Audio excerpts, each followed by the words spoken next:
Assalamualaikum warahmatullahi wabarakatuh. Tabib pun masih bersama saya Alvan Nur Effendi, pendamping sosial PKH Kecamatan Margatika, Kabupaten Lampung Timur, Provinsi Lampung. Baik, dalam video ini saya akan membawakan tentang modul perlindungan anak. Ada di sesi 11, upaya pencegahan kekerasan dan perlakuan salah pada anak. Saya ada pada langkah 7 tentang pencegahan kekerasan pada anak istimewa. Ada di poin 1 sampai dengan 7. Selamat menyaksikan. Baik ibu-ibu, kita lanjutkan ya. Sekarang kita akan membahas tentang pencegahan kekerasan pada anak istimewa. Iya, gini bu. Sekarang ibu-ibu tahu nggak apa sih yang disebut dengan anak istimewa? Ya ibu. Nah, istimewa itu apa bu? Anak yang pandai, anak yang rajin. Oh baik, nanti saya jelaskan ya bu. Ada lagi yang tahu anak istimewa itu apa? Cacat. Iya. Baik ya bu, sekarang kita jelaskan atau saya jelaskan anak itu. Baik ibu-ibu, ini adalah pengertian anak istimewa ya bu. Anak istimewa adalah anak-anak yang memerlukan perhatian khusus karena mengalami hambatan fisik, mental, intelektual, dan sosial, tapi mampu mengembangkan kemampuan-kemampuan baru dari potensi yang ada pada dirinya. Baik ibu-ibu, itu tadi adalah pengertian dari anak istimewa ya. Sekarang ibu-ibu sudah tahu ya, apa sih anak istimewa itu? Nah, sekarang dilanjutkan ya bu, kita sambil santai, kita sambil ngelihat video atau film ya bu ya. Tapi film ini ada di buku pintar bu, nanti kalau di rumah pengen lihat lagi ada di buku pintar halaman 27. Silahkan ibu cari dulu. Halaman 27 ya bu. Sudah ketemu bu? Sudah, baik, kalau sudah ketemu bukunya ditutup saja. Kita lihat di depan saja. Kita saksikan bersama-sama ya bu. Silakan. Seperti Getun yang selalu ranking 1 walau belajar dan mengerjakan ujian hanya dengan kakinya.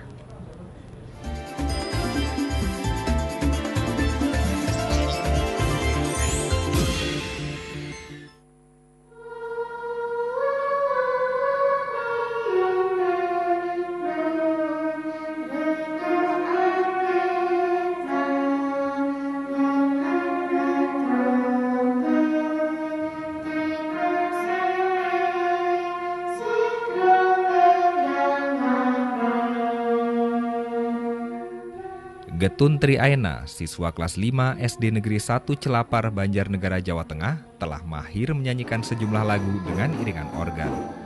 Sekarang, Getun jadi anggota inti grup musik sekolah.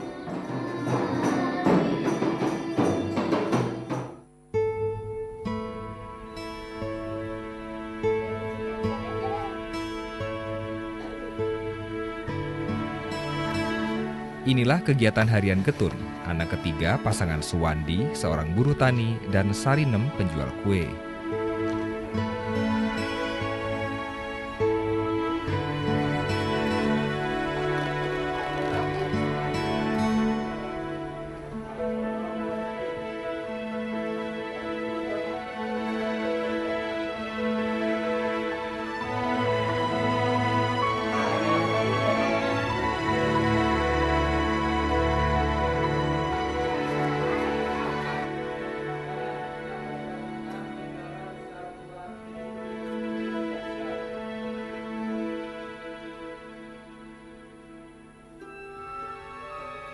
Cara menulis Getun jelas berbeda dengan rekan-rekan sekelas.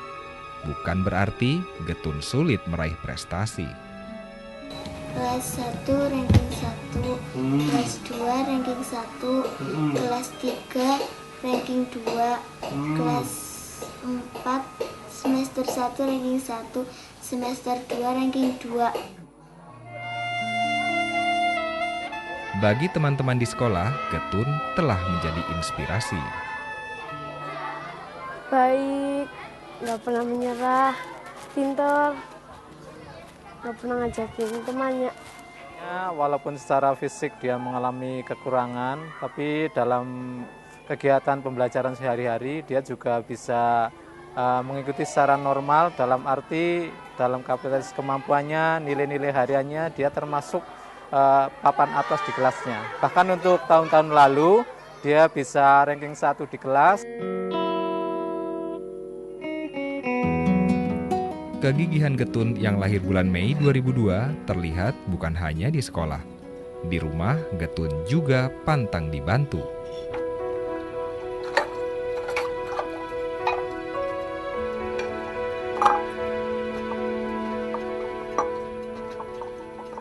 Pulang sekolah aku membantu ibu di dapur, mencuci piring, mencuci baju, menyapu. Kenapa tuh? Kasihan sama ibu. Kasihan sama ibu kerja sendiri ya? Ya.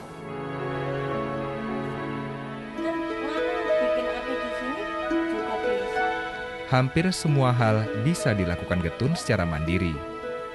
Mulai dari memotong sayur mayur sampai mengoperasikan telepon genggam.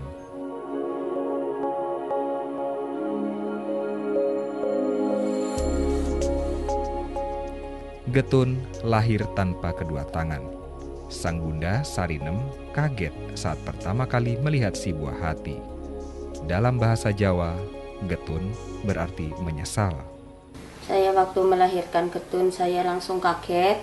Nggak punya tangan, saya langsung nangis. Seiring perjalanan waktu, seluruh keluarga mengakui sosok Getun tidaklah melambangkan penyesalan. Waktu di rumah udah kelas 2 mulai belajar cuci pakaian sedikit-sedikit, terus cuci piring. Terus saya sih nggak ngajarin ya, itu ambil sapu, nyapu gitu. Saya mau itu jalan sendiri, nggak diantar-antar ke sekolahan. Sejak kecil, Getun menunjukkan sifat mampu berempati, menempatkan diri di posisi orang lain.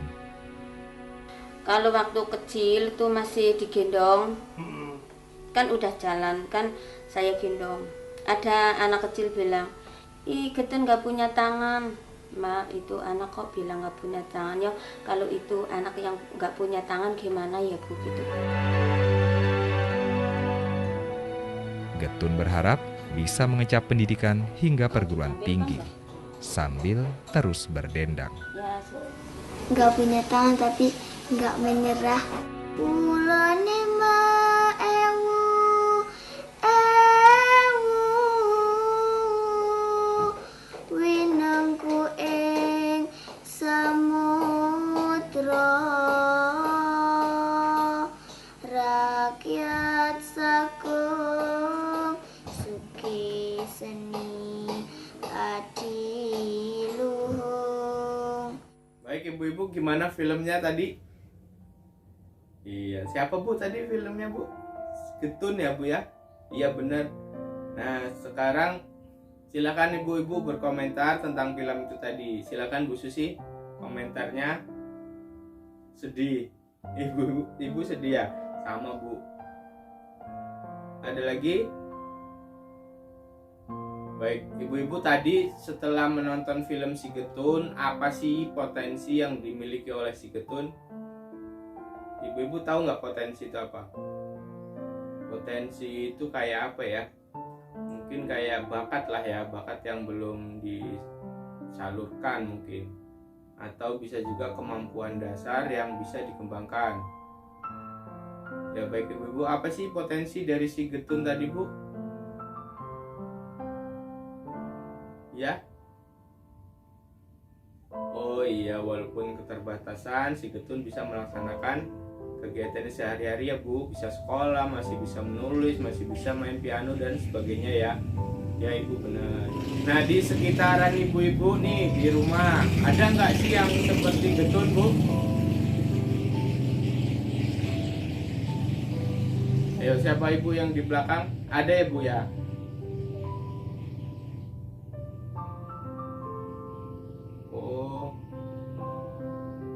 Ya baik, terima kasih. Jadi di sekitar rumah ibu ada ya. Dengan cacatnya apa Bu? Maaf. Sama Getun. Oh. Baik. Dia sama seperti Getun Bu, masih bisa melaksanakan kegiatan sehari-hari atau semuanya harus dibantu? Bisa ya, alhamdulillah. Si Getun itu bisa disebut dengan anak istimewa ya Bu. Jadi istilah dengan disabilitas atau anak cacat itu kita sebutnya dengan anak istimewa. Sama seperti yang ibu tadi ada di tetangganya, itu adalah anak istimewa ya Bu. Kita coba ambil hikmahnya Bu dari semuanya itu adalah makhluk Tuhan. Kita tidak boleh diskriminasi atau ngolok-ngolok atau segala macam. Kita harus beri semangat supaya mereka bisa menjadi atau apa ya, memanfaatkan bakatnya bisa berkembang ya Bu. Jadi seperti Getun, walaupun keterbatasan tetap bisa melaksanakan kegiatan sehari-hari dengan mandiri ya Bu ya, bahkan bisa sekolah dan sebagainya. Sekarang Ibu tahu tidak apa saja yang termasuk dengan atau yang disebut dengan anak istimewa? Apa saja Bu? Belum tahu? Baik, kita lihat di buku pintar halaman 28 ya Bu. Itu ada 13 kategori ya. Sudah ketemu Bu? Baik, kita bahas ya Bu.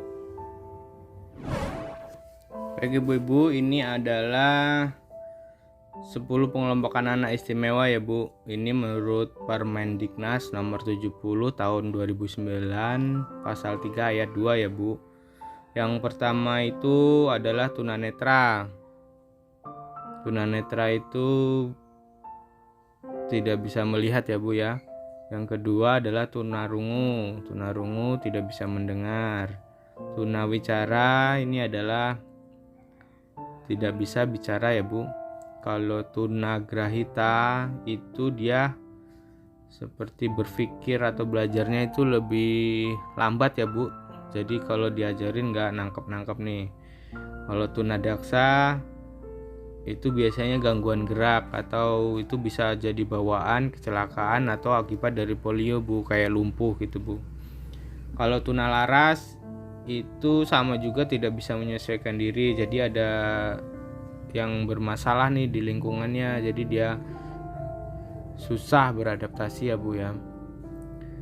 Yang ketujuh adalah anak berkesulitan belajar. Ini Ibu tahu ya, lambat belajar.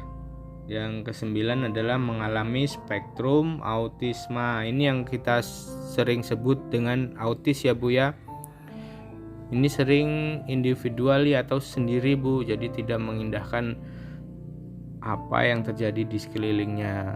Itu seperti contohnya kalau kita sering disebut autis nih, nah itu ya Bu ya.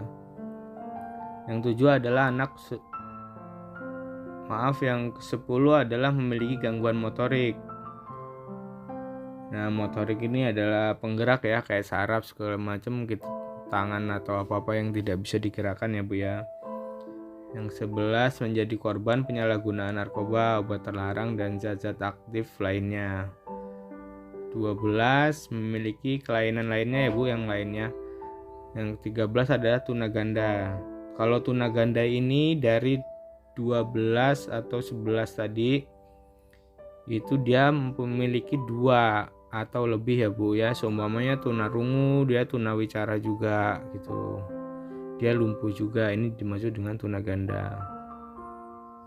Baik, itu tadi 13 kategori yang bisa kita sebut sebagai anak istimewa ya Bu ya. Ibu-ibu, anak istimewa itu sangat rentan terhadap kekerasan ya Bu. Saya ulangi, sangat rentan terhadap kekerasan. Maka mereka itu butuh perlindungan Bu. Perlindungannya bisa dari kita, keluarga, atau semua orang lah. Kita harus melindungi anak istimewa ya Bu ya. Nah jangan sampai terjadi nih, kita sering dengar nih di sekitaran kita nih ada disabilitas yang disembunyiin sama orang tuanya karena malu. Ada Bu? Jangan sampai seperti itu ya Bu ya. Bahkan ada juga yang tidak disekolahkan nih karena malu dan sebagainya ya Bu ya.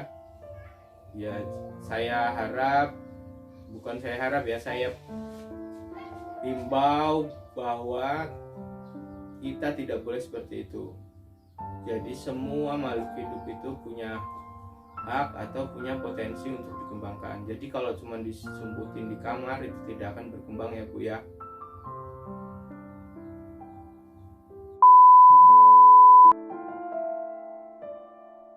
Baik, itu tadi video tentang perlindungan anak, dan di sesi 11 upaya pencegahan kekerasan dan perlakuan salah pada anak ada di langkah 7 pencegahan kekerasan pada anak istimewa poin 1 sampai dengan 7. Semoga video ini bermanfaat dan terima kasih sudah menonton. Saya akhiri, wassalamualaikum warahmatullahi wabarakatuh.